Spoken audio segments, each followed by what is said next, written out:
Welcome. ചലനത്തിൻ്റെ ജീവശാസ്ത്രം എന്ന അധ്യായത്തിലെ പലതരം പേശികൾ എന്ന പാഠഭാഗം നമുക്കിന്ന് നോക്കാം. മനുഷ്യ ശരീരത്തിലെ ഓരോ പ്രവർത്തനത്തിനും സഹായിക്കുന്ന ശരീരഭാഗങ്ങളിൽ പ്രധാനപ്പെട്ട ഒന്നാണ് പേശികൾ. ഈ പാഠഭാഗം പഠിക്കുന്നതിൻ്റെ ഉദ്ദേശലക്ഷ്യങ്ങൾ എന്തൊക്കെയാണ്? മനുഷ്യ ശരീരത്തിലെ പേശികളെപ്പറ്റി മനസ്സിലാക്കാൻ സാധിക്കുന്നു. അതുപോലെ തന്നെ പേശികളും അവയുടെ ഘടനയും മനസ്സിലാക്കുന്നു.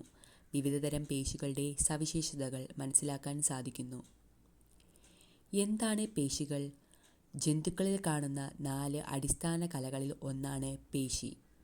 ജീവികളുടെ മൊത്തത്തിലുള്ള ചലനങ്ങളെയും അവയവങ്ങളുടെ സവിശേഷ ചലനങ്ങളെയും സഹായിക്കുന്നത് ഈ പേശികളാണ്. പേശികളുടെ ധർമ്മങ്ങൾ എന്തൊക്കെയാണ്? ബലം ഉണ്ടാക്കുക, ചലനമുളവാക്കുക എന്നിവയാണ് പേശികളുടെ പ്രധാന ധർമ്മങ്ങൾ. ശരീരചലനങ്ങൾ സാധ്യമാക്കുന്നത് പേശികളാണ്. ശരീരത്തിൽ പലതരത്തിലുള്ള പേശികളുണ്ട്. പലതരം പേശികൾ. 3 തരം പേശികളാണുള്ളത്. 1. അസ്ഥിപേശി അല്ലെങ്കിൽ രേഖാങ്കിത പേശി. 2. മിനുസപേശി അല്ലെങ്കിൽ രേഖാശൂന്യ പേശി. 3. ഹൃദയപേശി.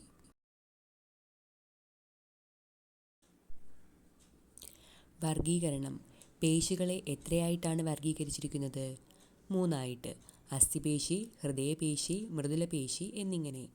ശരീരത്തിൻ്റെ പ്രധാന ചലനങ്ങളെല്ലാം അസ്ഥിപേശികളാണ് നിയന്ത്രിക്കുന്നത്. ഇവ നമുക്ക് ഇച്ഛയ്ക്കനുസരിച്ച് പ്രവർത്തിപ്പിക്കാവുന്നവയാണ്. മൃദുലപേശികൾ ചില ആന്തരാവയവങ്ങളുടെ ഉപരിതലങ്ങളിലും രക്തമൂത്ര നാളികളുടെ ഭിത്തികളിലും കാണപ്പെടുന്നു. ഇവ നമുക്ക് ഇച്ഛാനുസരണം നിയന്ത്രിക്കാനാവില്ല. ഹൃദയപേശികളും ഇച്ഛാനുസരണം നിയന്ത്രിക്കാനാവില്ലെങ്കിലും ഘടനാപരമായി അവ അസ്ഥിപേശികൾ പോലെയാണ്.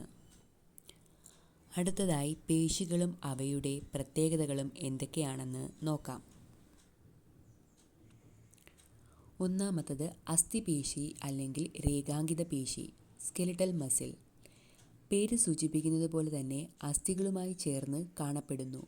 സിലിണ്ടർ ആകൃതിയിലുള്ള കോശങ്ങളായിരിക്കും. കുറുകെ വരകൾ കാണപ്പെടുന്നു. ഐച്ഛിക ചലനങ്ങൾ സാധ്യമാക്കുന്നു. അടുത്തത് മിനുസപേശി അല്ലെങ്കിൽ രേഖാശൂന്യ പേശി. ആമാശയം, ചെറുകുടൽ തുടങ്ങിയ ആന്തരാവയവങ്ങളിലും രക്തക്കുഴലുകളിലും കാണപ്പെടുന്നു. സ്പിൻഡിൽ ആകൃതിയിലുള്ള കോശങ്ങളായിരിക്കും. അതായത് അഗ്രഭാഗം കൂർത്തും മധ്യഭാഗം വീതി കൂടിയതുമായ ആകൃതിയാണ് സ്പിൻഡിൽ ആകൃതി.